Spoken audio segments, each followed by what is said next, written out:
ना संघर्ष ना तकलीफ तो क्या खाक मजा है जीने में, ना संघर्ष ना तकलीफ तो क्या खाक मजा है जीने में, और बड़े बड़े तूफान थम जाते हैं जब आग लगी हो सीने में। अगर आग लगी हो सीने में तो बड़े बड़े तूफान भी थम जाते हैं। तो आइए, क्या आपके जो है दिल में आग है, आपका जो है एग्ज़ाम में चाहते हैं कि आप जो है 450 मार्क्स प्लस करें, जो है टॉप करें, तो अगर आपके अंदर ये आग है तो आप जो है कमेंट में जवाब दीजिए।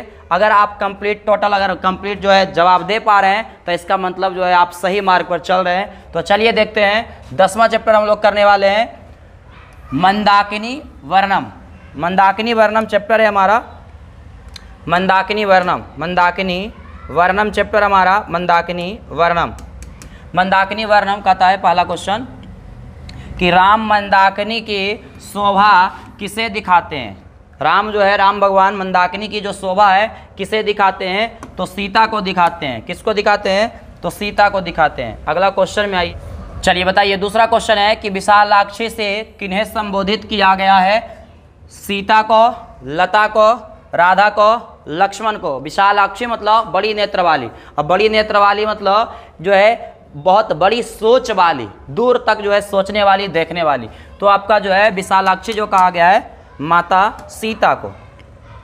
चलिए अगला क्वेश्चन देखिए, कहता है कि मंदाकिनी वर्णम पाठ में कवि कौन है। कवि जो है कौन है, तो मंदाकिनी वर्णम पाठ के जो कवि हैं, इसके जो लेखक हैं कौन हैं, तो इसके जो लेखक हैं वाल्मीकि हैं, क्योंकि रामायण से लिया गया था आपका मंदाकिनी वर्णम, और रामायण के जो लेखक हैं आपका कौन है, तो वाल्मीकि जी हैं। अगला क्वेश्चन में आइए। अगला क्वेश्चन कहता है मंदाकिनी वर्णम पाठ रामायण के किस कांड से संग्रहित है। मतलब ये जो लिया गया है मंदाकिनी वर्णम रामायण के किस कांड से लिया गया है, तो अयोध्या कांड से। रामायण में 7 कांड है। अगर क्वेश्चन आए कि रामायण में कितने कांड है, तो आपका 7 कांड है। अगला क्वेश्चन में देखिए, मंदाकिनी वर्णम पाठ में किस नदी का वर्णन है। मंदाकिनी वर्णम पाठ में किस नदी का वर्णन है, तो आपका गंगा नदी का, आपका यमुना नदी का, मंदाकिनी नदी का, गंडक नदी का। तो मंदाकिनी वर्णन में मंदाकिनी नदी का वर्णन है। अगला क्वेश्चन में आइए, मंदाकिनी नदी में कौन स्नान करते हैं। तो मंदाकिनी नदी में मृग, पक्षी, नर या ऋषि कौन स्नान करते हैं, तो आपका जो ऋषि हैं वो स्नान करते हैं। चलिए अगला क्वेश्चन में आइए, मंदाकिनी राज की क्या दिखती है। तो राज की जो है ये नलनीव दिखती है, मतलब तालाब के समान। राजाओं के जो राजा थे, जो है धन के जो कुबेर थे, आपका कुबेर जी जो थे, उनका जो है तालाब के समान, तो नलनीव के समान। अगला क्वेश्चन कहता है कि रामायण पाठ के रचनाकार कौन है। तो रामायण के जो रचनाकार हैं वाल्मीकि हैं। कौन है, वाल्मीकि। अगला क्वेश्चन में आइए, सीता जो है, सीता रामचंद्र की थी। तो सीता जो थी रामचंद्र की क्या थी, पत्नी थे। माता सीता जो है राम भगवान के पत्नी थे। अगला क्वेश्चन देखिए।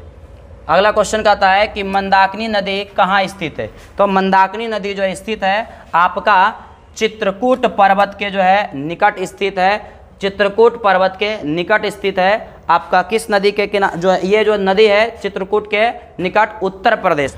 चलिए तो इसका आंसर आपका हो गया चित्रकूट पर्वत के निकट जो है क्या है, चित्रकूट में स्थित है आपका मंदाकिनी नदी।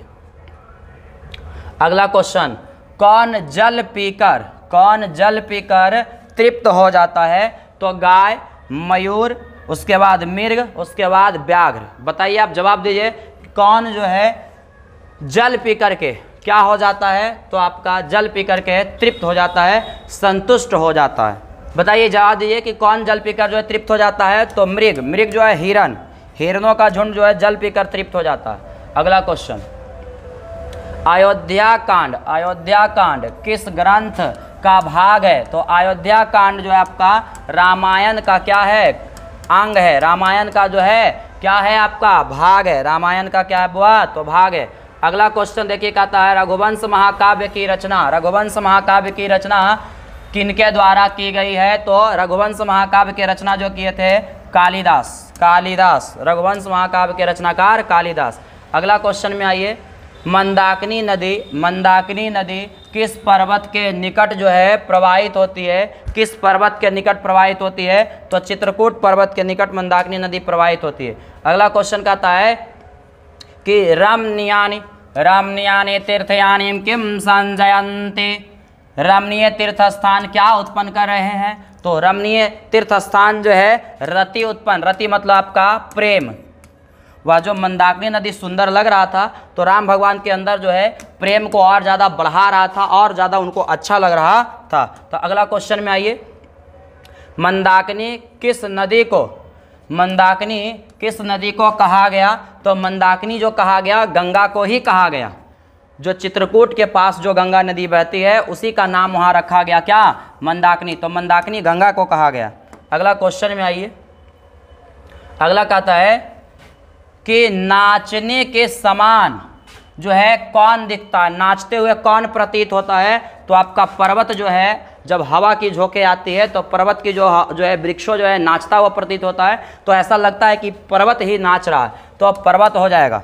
अगला क्वेश्चन में आइए, अगला कहता है कि हंस सारस से सेवित विचित्र तटों वाली कौन है? तो हंस सारस से सेवित विचित्र तटों वाली जो है आपका मंदाकिनी नदी है। अगला क्वेश्चन में आइए, चित्रकूट स्थित गंगा का वर्णन किस पाठ में है? चित्रकूट के निकट जो है स्थित जो गंगा का वर्णन है किस पाठ में किया गया है? तो आपका मंदाकिनी वर्णम पाठ में किया गया है। अगला क्वेश्चन, मंदाकिनी वर्णम पाठ में कुल कितने पद है? मंदाकिनी वर्णम पाठ में कुल कितने पद है? तो आपका मंदाकिनी वर्णम पाठ में कुल 10 पद है, 10 को जो है आपका श्लोक है उसमें।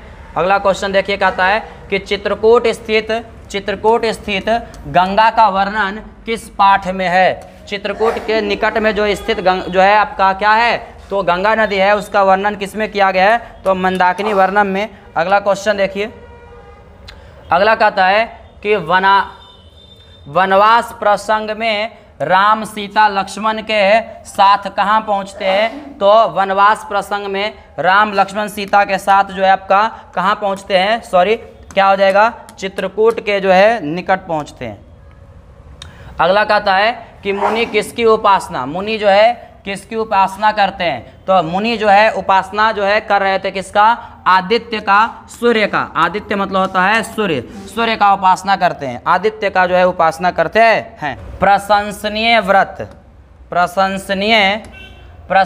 व्रत को रखने वाले मुनि लोग किसकी उपासना में लगे हैं? तो प्रशंसनीय व्रत जो रखने वाले जो है मुनि किसकी जो है उपासना में लगे हैं? तो आपका आदित्य का, सूर्य का। इसी क्वेश्चन को केवल घुमा दिया है। अगला क्वेश्चन में आइए, अगला क्वेश्चन कहता है कि लक्ष्मण कौन थे?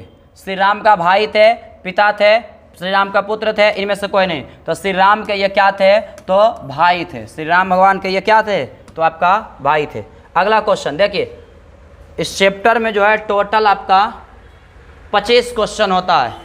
अगर आप 25 क्वेश्चन जो है कंप्लीट कर लेते हैं तो आपका इस चैप्टर से एक भी क्वेश्चन नहीं छूटेगा, ये मैं दावे के साथ कह सकता हूँ। अगर आपको जो है इस पूरे संस्कृत का सीरीज देखना है तो प्लेलिस्ट में जाइए, और प्लेलिस्ट में जाकर जो है देखिएगा कि संस्कृत का प्लेलिस्ट जो ऑब्जेक्टिव का बना हुआ है, वहाँ से आप क्या कर सकते हैं? देख सकते हैं। Thanks for watching this video. अगर वीडियो अच्छा लग रहा है तो लाइक, शेयर और सब्सक्राइब कर दीजिए चैनल को।